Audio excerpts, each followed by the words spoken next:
এবং মৌলা সবাই চলে যায় কুরবানিটা কত মিল্লাত আল্লাহ তাআলা যিনি আমাদের জাকির বিল্লাহ হযরতে ইব্রাহিম আলাইহিস সালাম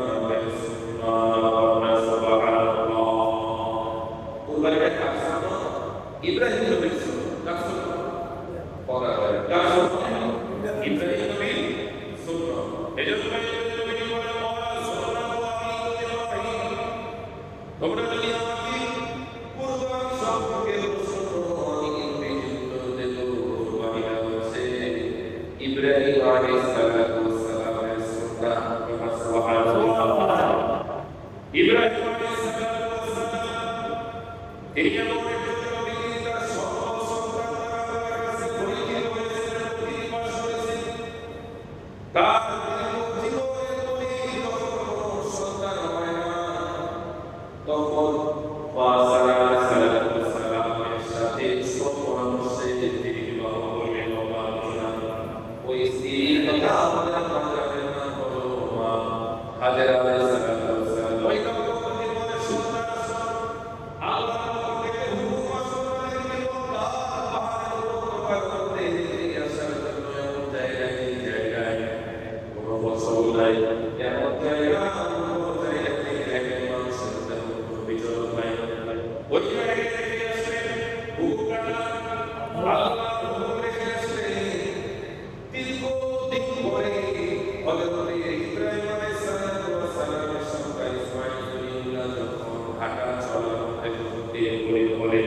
পবিত্র ঈদুল্লাহ জামাত সাতায় ছিল আল্লাহ চাহে তো সাতায় রমাদানি মুরাদ সালাম সারা মাসিরে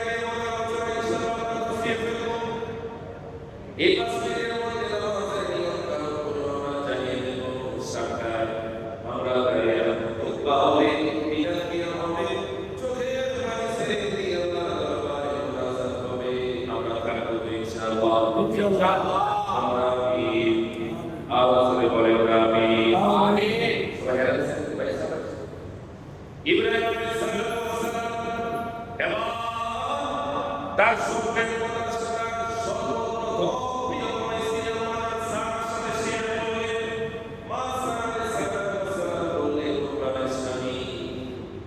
আপনাকে তো আল্লাহ হুকুম দিয়েছে আমি স্ত্রী হয়ে আপনাকে তো আল্লাহ থেকে বিরত করতে পারবো না আল্লাহ তাআলা জানিস করেছেন যা চেয়েছে আমি আল্লাহ পাকের আশা পূরণ করে আল্লাহু আকবার সালাতের কথা শুনে তিনি এবার হাতের মধ্যে একটা ছুরি একটা বের নিয়ে ওই ব্যাগের ভিতরে ছুরি দিয়ে নিজে থেকে এবার কথা খানে কামার কথা দিয়ে দিয়ে শুনতে লাগলেন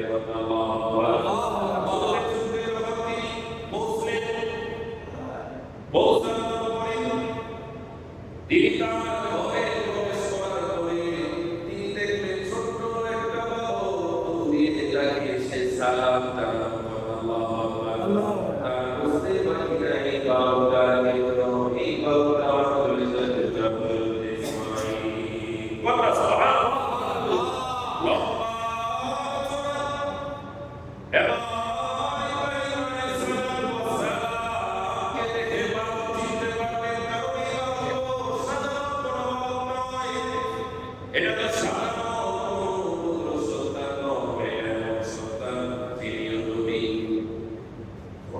সুবহানাল্লাহ নবী ইব্রাহিম আলাইহিস সালামকে দেখে সন্তান চিনতে পারলেন সন্তানকে দেখে হযরত ইব্রাহিম আলাইহিস সালাম বলে দিলে দুই জালে ওয়ালে তিন খেতে লাগলেন করতে লাগলেন বললেন বাবা তোমার মা কোথায় হাজার কোথায় আমি বাবা আমি বেড়াতে চাই ঘুরতে যাব বাবা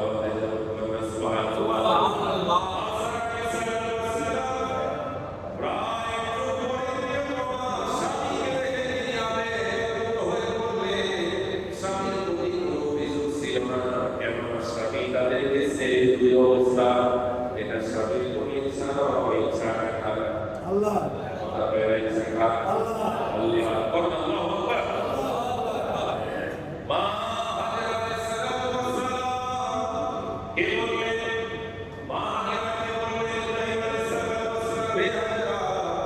তুমি আমার সন্তান ইসমাঈলকে সাজিয়ে দাও তাকে সুন্দর পোশাক পরিধান করে দাও সুন্দর করে ভালোবাসার সাথে খুশি আমার সাথে তাকে দাও স্বামী আমার এই সন্তান ইসমাঈলকে নিয়ে আপনি কোথায় যাবেন ইব্রাহিম খলিলুল্লাহ বললেন আমি আমার সন্তানকে নিয়ে দাওয়াতে যাব অন্য সেখানে যাব ঘুরতে যাব এটাই সঠিক এটাই সঠিক বিস্তারিত বর্ণনা রয়েছে এবার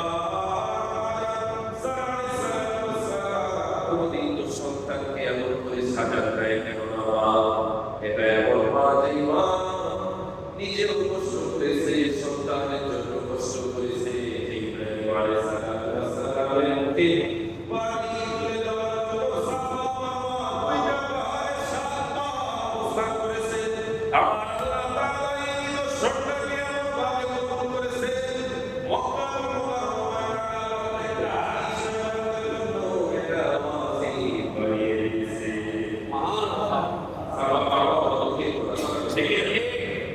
এটা ছিল মা হাজেরা নিদর্শন যেটা আমার আল্লাহ পৃথিবীর জমিনে মা সন্তানের জন্য বলেছেন আমার বাবা আল্লাহর জন্য বলেছেন এবার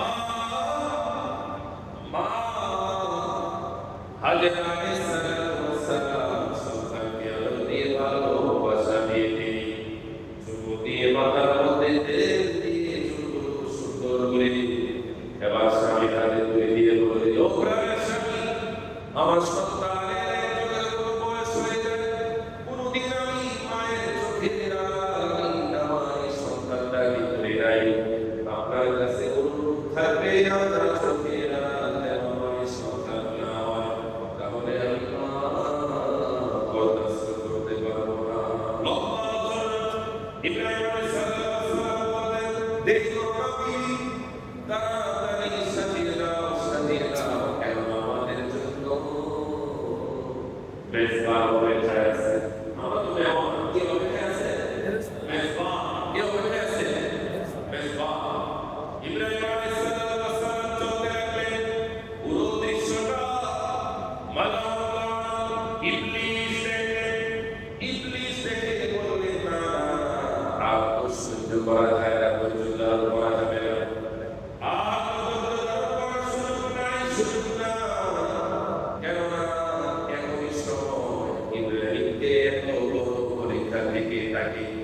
ধ্বংস করে দেওয়া, ধোঁকা দেওয়া। আমি তাকে ইব্রাহিম এত বড় পরীক্ষায় পাস করে ফেলি, তাহলে আমি দুনিয়াতে খাইয়া রাখবি, আমার কাছে তো বান্দা আমি আল্লাহর কাছ থেকে মনে ধোঁকা দেওয়া। তিনি সর্বপ্রথম মা হাজেরা আলাইহিস সালামের কাছে প্রবেশের ভেতরে শুরুতে নিয়ে গেলেন। যাওয়ার পরে বললেন, হে হাজেরা, তুমি কেমন আছো? বলতেছে, বাবা ভালো আছি। আপনি কেমন আছেন? ভালো আছি। তুমি কি জানো তোমার স্বামী তোমার সন্তানকে কোথায় নিয়ে আছে? হাজেরা বললেন, আমার স্বামী আমার সন্তানকে দাওয়াতে নিয়ে যাচ্ছে। এবার নবী বলতেছে, না তুমি স্বামী জানো না, স্বামীটা হচ্ছে তোমার স্বামী তোমার সন্তানকে জবে করার জন্য নিয়ে যাচ্ছে। মা হাজেরা বললেন, আপনি কি বাবা হয়েছে দুনিয়ার জমিনের মধ্যে কোনো বাবা কি তার সন্তানকে জবে করতে পারে? এবার নবী বলতেছে, পারে পারে, তোমার কি এটা কেমন বাবা? সে পারে, তার কাছে এমন কিছু নাই যে সম্ভাবনা করে বলতেছে। মা হাজেরা বলতেছে, বলে কি বাবা সন্তানকে জবে করবে?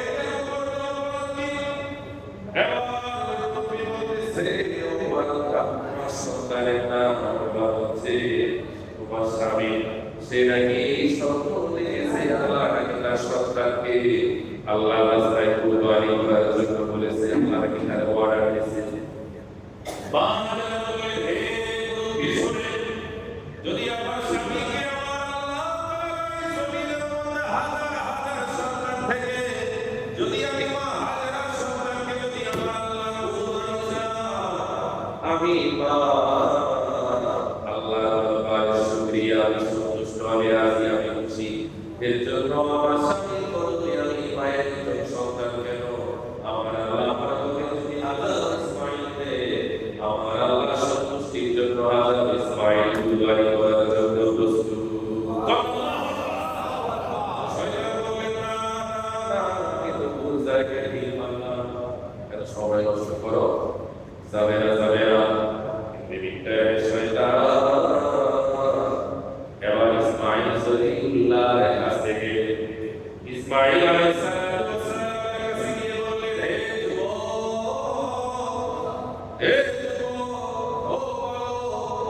তুমি কি জানো তোমার বাবা তোমাকে কোথায় নিয়ে যাচ্ছে? এবার ওই বাবুটা বললেন, আমার বাবা তো আমাকে ঘুরতে নিয়ে যাচ্ছে, বেড়াতে নিয়ে যাচ্ছে। বলতেছে, না না না, ওই যে পাহাড়ের উপত্যকায় নিয়ে তোমাকে নির্জনে নিয়ে চলে করে দেবে। তোমার বাবার হাতে টাকা নেবে, এই ব্যাগের মধ্যে তার ছুরি রয়েছে, এই ছুরি দিয়ে তোমাকে জবে করবে। তুমি কি তোমার বাবার সাথে যাবে? তুমি পালিয়ে যাও, তুমি চলে যাও। এবার ইসমাইল সবিউল্লাহ উত্তর দিলে, আমার বাবা কেন আমাকে জবে করবে? আমার বাবা কি কোনোদিন কোনো বাবাকে কোনো সন্তানকে জবে করতে পারে? পারে না, পারে না। ওই শয়তান বললে, তোমার বাবা কে নাকি তার আল্লাহ নাকি স্বপ্নে দেখিয়েছে, তোমাকে জবে করার জন্য। এবার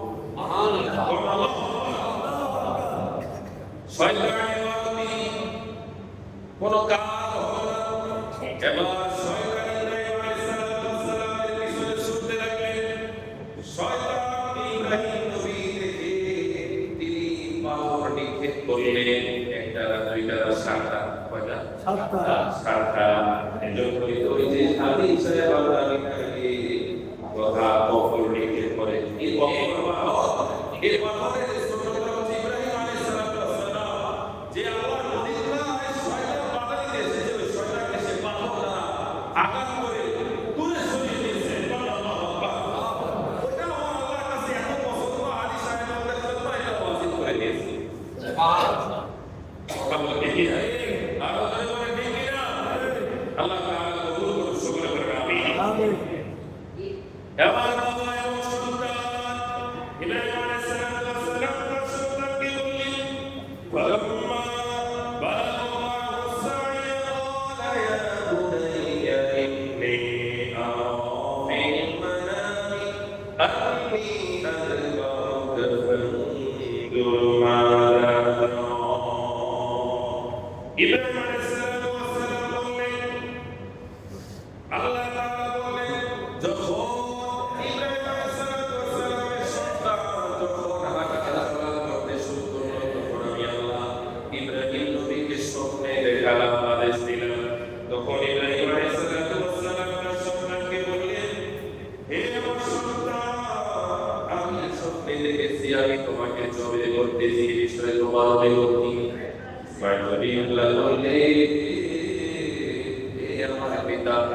আল্লাহ আপনাকে যা আদেশ করেছে আপনি আদেশ বাস্তবায়ন করেন সুবহানাল্লাহ সাতাজিদুনি ইনশাআল্লাহু মিনাস সাবিরিন আল্লাহ চাহে তো আপনি আমাকে ধৈর্যশীলদের অন্তর্ভুক্ত হিসাবে বলেন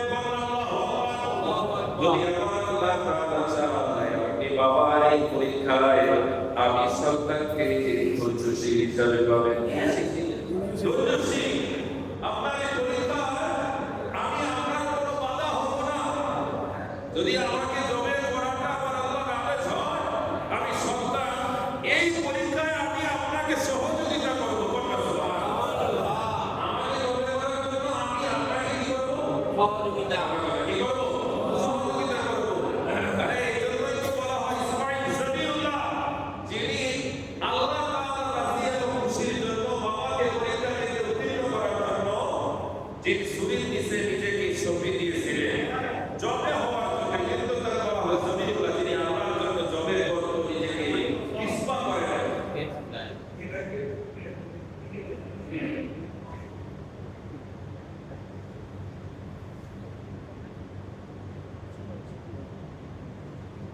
যাই হোক এবার আসে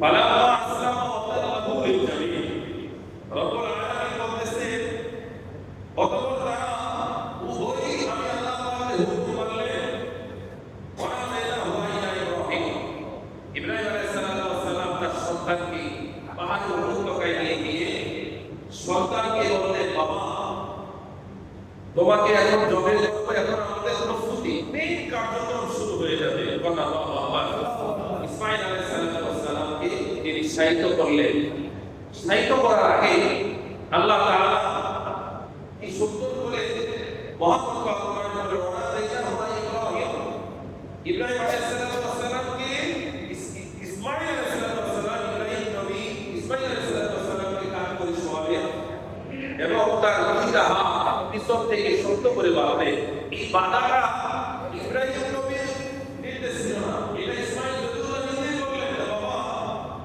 আমি দেখেছি কোন প্রাণী তার দেহ থেকে যখন জানটা বের হয় ওই প্রাণীর অনেক কষ্ট হয় ওই প্রাণীটা লাফ দিতে থাকে লাফাতে থাকে কাতরাতে থাকে এক জায়গা থেকে আরেক জায়গায় স্থানান্তর হতে থাকে যখন আমার জবে হবে তখন আমি মৃত্যুর যন্ত্রণায় হয়তো সফর করতে থাকবো ওই সময় আমার হাত পা ছুটতে থাকবে না জানি আমার হাত পা কোনো কারণে কষ্টের কারণে আপনার দেহের উপরে পড়ে গেলে তাহলে আমি তো অনেক বড় গুনাহগার হয়ে যাব আমি তো আল্লাহর দরবারে অপরাধী হয়ে যাব বাবা এত বড় অপরাধ থেকে আমাকে আপনি বাঁচান তাহলে কি করতে হবে জবে করার আগে আমার দুটো পা দুটো হাত আপনি শক্ত করে ধরে নিয়ে যাবেন আল্লাহু আকবার যেই কথা সেই কাজ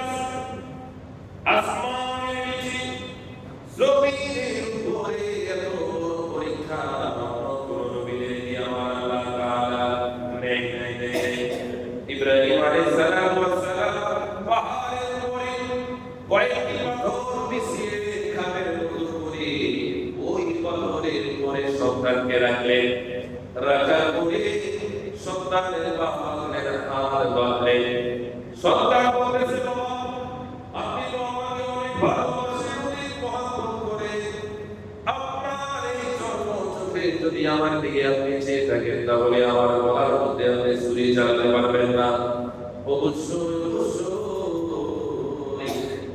আপনি চোখ বাঁধেন, তাহলে আমার চোখটা আপনি বেঁধে, তাহলে আমাকে অন্যান্য প্রাণীর গলা দিয়ে ছুরি চালায়, তাহলে আমাকে উল্টিয়ে হাত দিয়ে আমাকে জবে করে না বলে কেন আমার চোখের সাথে আপনার চোখ পড়ে গেলে যদি মায়া এসে যায়, এই মায়ার কারণে আল্লাহর হুকুম থেকে যদি আপনি একটু মাইনাস হয়ে যান, তাহলে তো আপনি পরীক্ষায় পাস হতে পারবেন না। যে কথা সেই কাজ ইব্রাহিম আলাইহিস সালাম সন্তানের চোখ বেঁধে দিলেন, তিনি ছুরিটাকে ভালো করে তিনি ধারালেন, ধারার পরে তিনি বিসমিল্লাহি আল্লাহু আকবার বলে সন্তানের কথা বলতে যখন তিনি ছুরিটা চালালেন, ছুরি চলে, কিন্তু ইসমাঈল জবিউল্লাহ আলাইহিস সালামের গলার পশম কাটে না।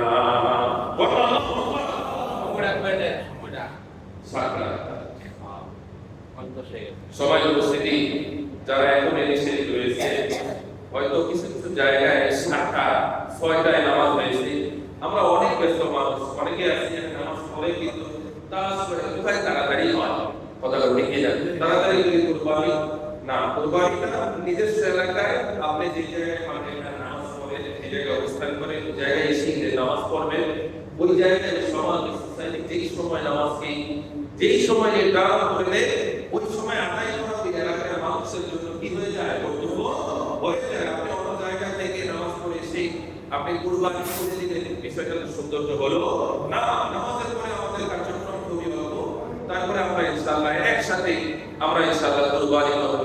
10 মিনিট আগে কিংবা পরে কোনো সমস্যা হবে ইনশাআল্লাহ।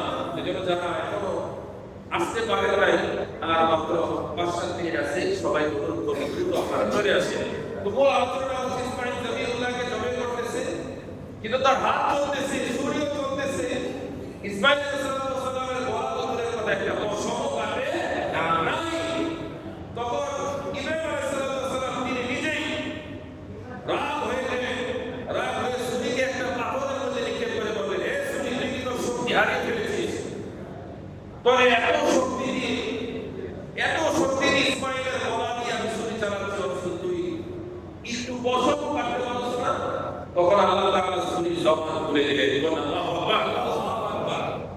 ইব্রাহিম আলাইহিস সালাম দেখলেন তিনি যে ছুরি দিয়ে পাথরে নিক্ষেপ করলেন, ওই পাথরটা ছুরির আঘাতে 2 টুকরা হয়ে গেছে, ছুরির জবান খুলে গেছে। হে ইব্রাহিম, আমি আমার শক্তি হারাই নাই, আমি তো তুই জনের কথার মাঝে হয়ে গেলাম। আমাকে খলিলুল্লাহ চায় আমাকে দিয়ে কাটতে, আর জলিলুল্লাহ চায় আমি যেন না কাটি। আমি কোন থেকে যাব? যেহেতু খলিলুল্লাহ আমার কাছে প্রিয়, জলিলুল্লাহ তার কাছ থেকে কোটি গুণ বেশি প্রিয়। কথা সুবহানাল্লাহ। জলিল হচ্ছে আল্লাহ, আল্লাহ চায় আমি যেন না কাটি, আর খলিল চায় আমি কাটি। আমি কোন থেকে যাব? ইব্রাহিম আলাইহিস সালাম তিনি কোনো কথা শুনলেন না, ছুরির কথায় তিনি এটা থেকে বিরত থাকবেন। তিনি ছুরিকে নিরাপদ ভাবে করলেন, আবার তিনি দাঁড় করে সন্তানকে শুইয়ে দিলেন। তখন আল্লাহর পরীক্ষায় পাস হবে। এদিকে আল্লাহ তাআলার সৃষ্টি জগতে সকল মাখলুকাত ফেরেশতারা আল্লাহর দরবারে ফরিয়াদ করতেছে, বলতেছে, আল্লাহ এত বড় পরীক্ষা থেকে বাবাকে বাঁচাও, এই বাবা থেকে সন্তানকে বাঁচিয়ে দাও। কন্যা সুবহানাল্লাহ। ফেরেশতাদের দোয়া আল্লাহ তাআলা কবুল করলেন। ইব্রাহিম আলাইহিস সালাম আবার ধারালো ছুরি নিয়ে ছুরি চালাতে লাগলেন, চালাতে তিনি চোখ খুলে দেখলেন, ভাবলেন হয়তো জবে হয়ে গেছে। তিনি দেখলেন সন্তান দাঁড়িয়ে আছে, জবে হয়েছে। তবে সন্তান না, ওই যে হাবিলের শেষ উম্মাহ আল্লাহ জান্নাত থেকে জিবরাইলের মাধ্যমে সাথে সাথে ইসমাঈল আলাইহিস সালামকে সরিয়ে ওই জায়গায় উম্মাহকে রেখে দিলেন। সুবহানাল্লাহ। আল্লাহ তাআলা বললেন, সাতাজিদু ক্বালা ইয়া বনি ফাতিমা ওয়া সাদাকাত রুইয়া ওয়া সাদাকাত রুইয়া কাযালিকা নাজিল মুহসিনিন। হে ইব্রাহিম, তুমি তো আমি আল্লাহ তাআলার ওয়াদাকে, তোমার স্বপ্নকে তুমি বাস্তবায়ন করেছো, আর আমি আল্লাহ এভাবে সৎকর্মশীল যারা তাদের প্রতিদান দিয়ে থাকি। সুবহানাল্লাহ। সবাই বুঝি সেই থেকে কুরবানি। এজন্য আমরা কুরবানি করব একজনের সন্তুষ্টির জন্য। তিনি কে? আল্লাহ। বলেন তো ঈদের নামাজ ফরজ, সুন্নাহ না ওয়াজিব? ওয়াজিব। সকলে বলে না একসাথে বলেন ঈদের নামাজ কি? অন্যান্য নামাজের যেরকম ঈদের নামাজও ঠিক তেমনই, তবে ঈদের নামাজটা অন্যান্য নামাজ থেকে ডিফারেন্ট। অন্যান্য নামাজে তাকবীর থাকে কয়টা? এই যে কথা বলেন সবাই বলেন না কয়টা? একটা। আর ঈদের নামাজে অতিরিক্ত 6টা তাকবীর, মূল তাকবীরের সাথে অতিরিক্ত 6 তাকবীর দিতে হয়। প্রথম রাকাতে কয় তাকবীর? দ্বিতীয় রাকাতে, প্রথম রাকাতে সুবহানাকা তথা সানার পরে তাকবীর তাহরিমা বাঁধার পরে সানার পরে 3 তাকবীর বলতে হয়, তারপরে সূরা ফাতিহা দিয়ে শুরু করতে হয়। দ্বিতীয় রাকাতে সূরা কেরাত শেষে রুকুর আগে, রুকুতে যাওয়ার আগে অতিরিক্ত 3 তাকবীর বলে চতুর্থ তাকবীরে গিয়ে রুকুতে যেতে হয়। মনে রাখবেন ঈদের নামাজ যদি ওয়াজিব তাকবীর হয়, ধরেন আমার সানার পরে তাকবীর দেওয়ার কথা, কিন্তু হঠাৎ করে মানুষ না ভুল হয়ে যেতে পারে। যদি ভুল হয়ে যায় তাহলে ভুল মানে তখন আবার রুকুতে যাওয়ার আগে আমরা করে নেব, পরে ঈদের নামাজের সালাম ফিরানোর একদিকে ফিরে আমরা 2 রাকাত সালাম করে নিব, আর কোনো সমস্যা নাই। তবে নামাজের তাকবীরের সমস্যা হলে সালাম যদি তাকবীরের ক্ষেত্রে যদি 7টা হয়ে যায়, একটা কম হয়, তাহলে সালাতের প্রয়োজন হবে না, সালাতের প্রয়োজন হবে না। এই মাসালাগুলো আপনাদের জানতে হবে, না হলে আল্লাহ না করুন যদি আমাদের দ্বারা একটা ত্রুটি হয়ে যায় তখন আপনাদের মধ্যে একটা বিভ্রান্তি ছড়িয়ে যাবে। আল্লাহ তাআলা ভুল থেকে আমাদেরকে হেফাজত করুন, সকলে বলেন আমিন। আরো জোরে বলেন না আমিন। ঈদের নামাজের পরে ইনশাআল্লাহ আমি আমাদের এই ব্যবসায়ের উপর আমরা ইনশাআল্লাহ আপনাদের সারা বছর আপনারা আমাদের খেদমত করেন, আজকে আমরা আপনাদের খেদমতে পশুর খেদমতে ইনশাআল্লাহ ব্যস্ত হয়ে যাব। আমাদের নাম্বার থাকবে, আমাদের সাথে আপনারা যোগাযোগ করবেন। যার যে সময় নির্ধারণ মানে সুযোগ সুবিধা মতন যেই সময়টা হবে ওই সময়টা আমাদের কাছে আপনারা জানিয়ে দিবেন। আমাদের ভাই আব্দুর রহমান আছে, তারপর সাহাবী ভাই আছে, আর যারা আছে তাদের মাধ্যমে আপনারা আমাদের কাছে জানিয়ে দিবেন যে আমরা ওই সময় এই পশুটা জবাই করব, একটু কষ্ট করে এসে একটু জবাই করে যাবে। আর জবের সর্বোচ্চ মূল্যায়ন করবেন। আরেকটা বিষয় খেয়াল রাখবেন, আপনাদের কুরবানির পশুর কিছু অংশ, গোশতের কিছু অংশ মসজিদে যারা থাকে, খাদেম, ইমাম, মুয়াজ্জিন যারা আছে, তারাও যেন একটা অংশ আপনাদের কাছ থেকে পায়। যারা পাঠাবে আমাদের সেক্রেটারি সাহেব দায়িত্বে থাকবে, আপনাদের নাম লিখে পাঠাবেন, যেটা অমুক বাড়ি থেকে অমুককে পাঠিয়েছে, ওনার নামটা আপনারা লিখে দেবেন। আপনারা যদি এই ভালোবাসাটা আপনারা দেন, আমরা চাই আমাদের এই ফকিরগুলো এই মসজিদ এটা একটা সামাজিকতার মধ্যে আসুক, এই সিস্টেমগুলো আসুক। আমরা না থাকলেও পরবর্তীতে যারা আসবে তারা যেন এই সুযোগ সুবিধা পেয়ে তারা যেন আলহামদুলিল্লাহ তাদের সংসার পরিবার পরিজন যেন আলহামদুলিল্লাহ সুন্দরভাবে চালাতে পারে। আমরা চাই কি চাই না? রব্বুল আলামিন যেন কবুল করে, সকলে বলেন আমিন। আলহামদুলিল্লাহ রাব্বিল আলামিন। আমরা দাঁড়িয়ে যাই।